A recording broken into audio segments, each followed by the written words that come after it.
In this episode, Tom and Matt take up the BAT export control sanctions enforcement action. Hello, everyone. Tom Fox back again with Matt Kelly for the award-winning Compliance Into the Weeds. And Matt, I almost think we should just name this series, The Hits Just Keep On A-Coming. I think so, Tom. We are here to now talk about another sanctions enforcement action. And by my count, I think we've talked about sanctions cases now 3 weeks in a row with this one, right? We have, which is the first time we've ever done that on Compliance Into the Weeds. Sure. So you ended your blog post with some words of wisdom. You want to start this podcast with those words, and then we'll bookend it at the end? Oh, geez. Now I have to remember what the words were. Yes. So they were that we should all remember last year, Deputy AG Lisa Monaco was giving a speech about new enforcement priorities, and she talked about sanctions. And she said that sanctions was the new FCPA. And I guess we should all take her at her word, because now we have the third enforcement action around sanctions that Tom and I have talked about in 3 weeks. And Tom, this is the second one in a row now there where the penalties involved are real money, and they are the maximum possible penalty the regulator in question could have imposed. So the regulators themselves were not justice, but this was against British American Tobacco. They got fined more than $630 million for dealings with a North Korea operation. And this is significant. Like this and Seagate Technologies last week fined $300 million for selling goods into China. In both instances, this was the maximum possible penalty that the regulator in question could have imposed, and they went for it. And here we are. Well, and they went for it because, as with Seagate, I thought it was a particularly egregious action. I think you may have given them a little more credit, but it certainly appeared that British American Tobacco, or BAT, knowingly engaged in a complete corporate scheme to evade sanctions by hiding its shipment of cigarettes to North Korea and its attendant payments that it received and made back. So you wanted to describe the nefarious scheme engaged by BAT? Sure. So this actually all goes all the way back to 2001, when BAT had established a joint venture to sell cigarettes and tobacco products into North Korea. By 2007, they realized that was problematic. So they announced that they would sell off their stake in the North Korea joint venture to an independent North Korea company. And then they publicly said, we are now done with North Korea. And that was in 2007. They did not say that they had secretly maintained influence and control over the new corporate entity doing business in North Korea, but they did have that control and power. So they really were still selling into North Korea. And then they were working through a various constellation of shell companies in North Korea, banks in China, and elsewhere to sell into North Korea, mask the sales. The profits then went to banks that were in China, that then went to banks that I think were in Singapore, that went to the Singapore subsidiary of BAT, and eventually back to BAT itself.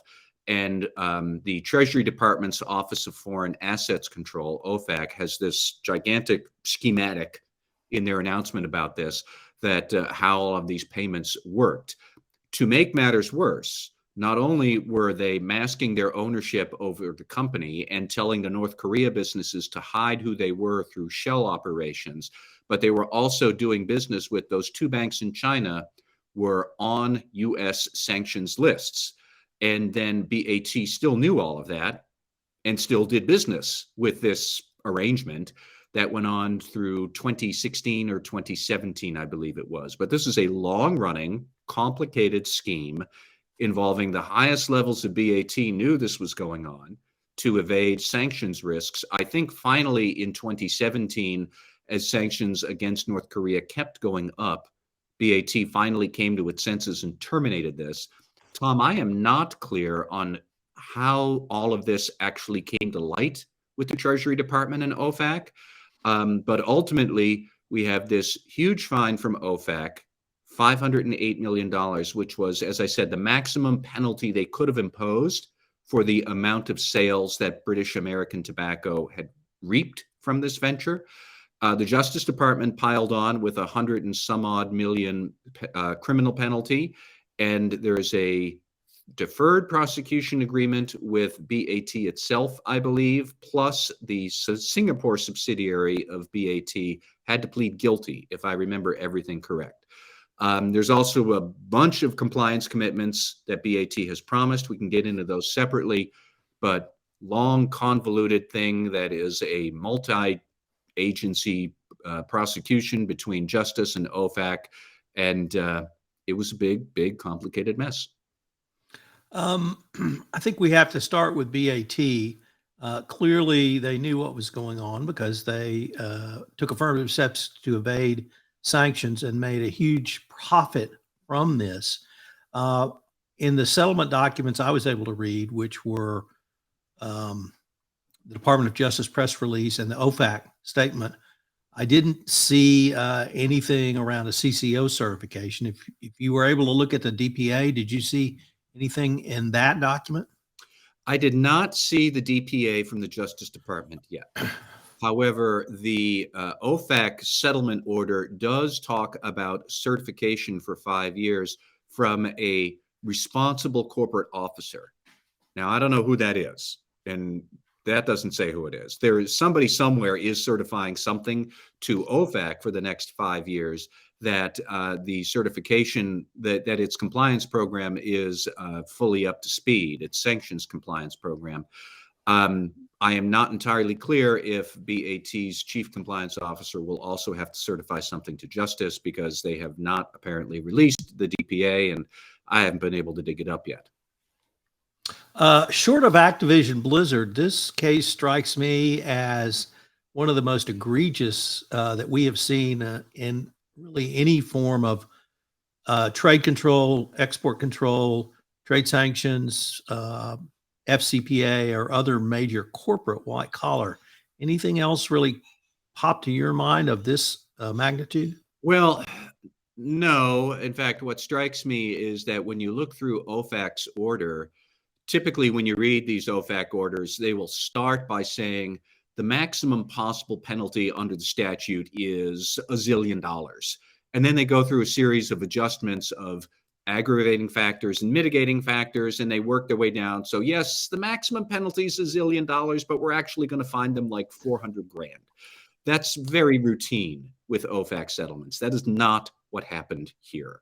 Broadly speaking, the law allows OFAC to impose a 2-for-1 penalty based on the dollar amount of illicit transactions.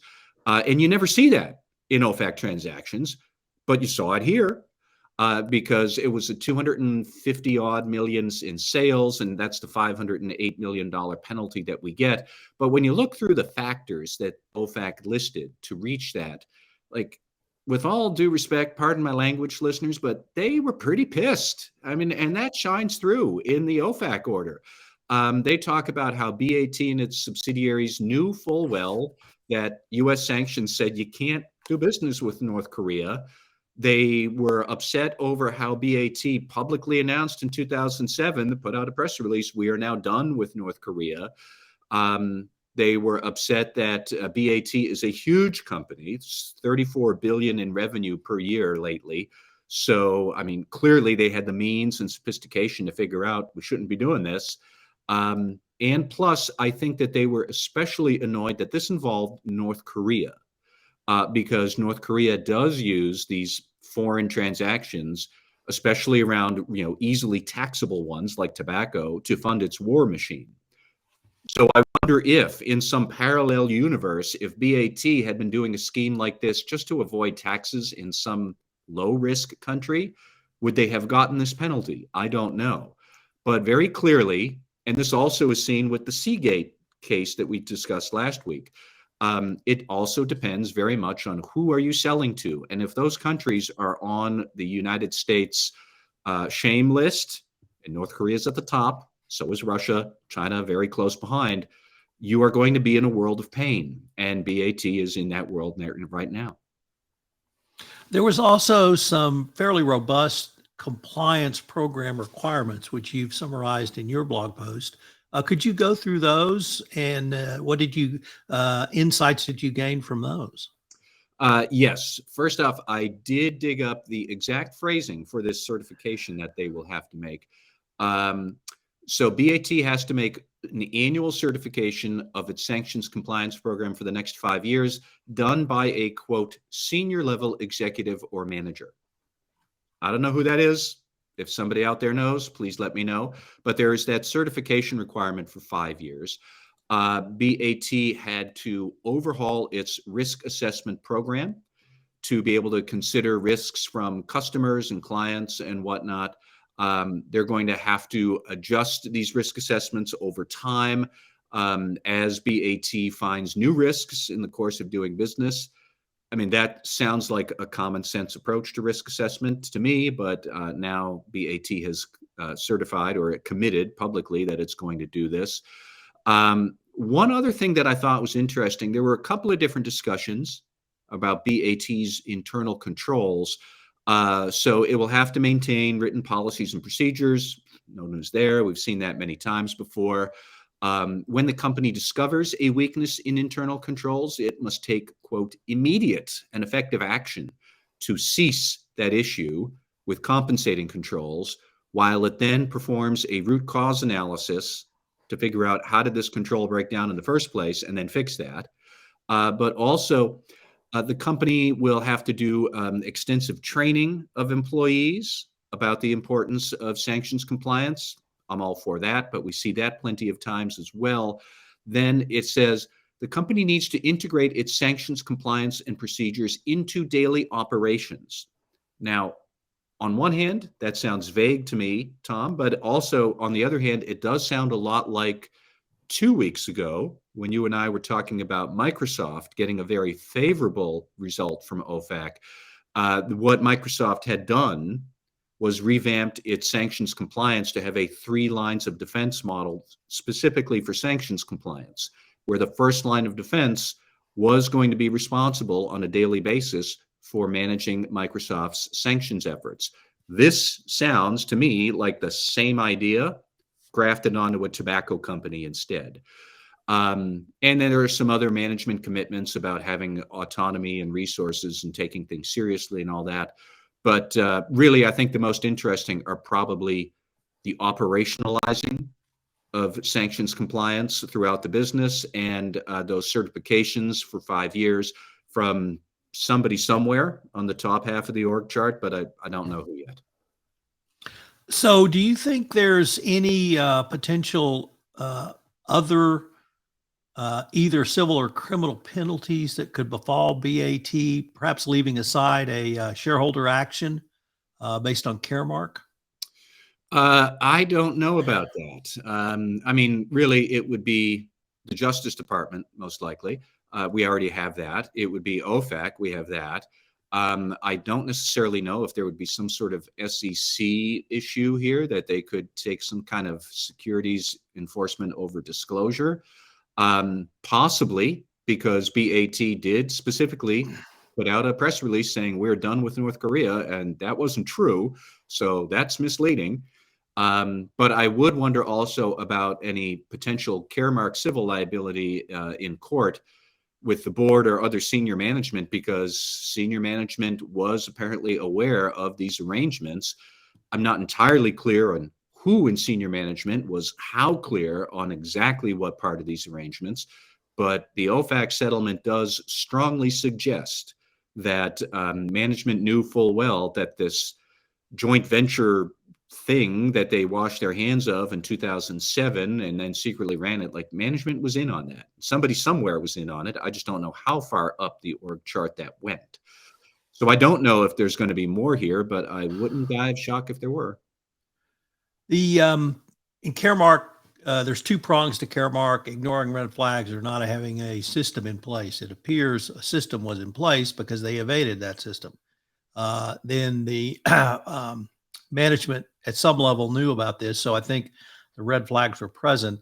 And in addition to the board, I guess now I'm wondering, is there a Caremark claim against senior management that engaged in the nefarious conduct, similar to the conduct engaged in by the former people officer at McDonald's. But perhaps we will wait and see on that. That seems to me like we will have to wait and see on it. But regardless, even if nothing else happens with this case, Tom, this is a big, big sanctions enforcement case. So we started this podcast with your final thoughts and your blog post. Do you want to bookend it and say why we should listen when Lisa Monaco speaks? Well, why don't you sit down with the CFO of BAT, who is currently figuring out how to wire $630 million to the regulators? That is why. Ditto for Seagate Technologies, paying $300 million. And again, that was the maximum possible penalty that the Bureau of Industry and Security was allowed to impose under the law for that misconduct. Or go back to Microsoft, which did do a lot of things right, and they paid $3.2 million, which is a whole lot less than anything else we have seen in these other two cases. So when Lisa Monaco speaks, I would suggest people take her at her word. This is Tom Fox again. Thank you so much for listening to this episode of the award-winning Compliance Into the Weeds. If you've enjoyed this podcast, I hope you will subscribe, rate, and review our podcast. I also hope that you will join Matt and I again next week for another episode of Compliance Into the Weeds. This podcast is a production of the Compliance Podcast Network.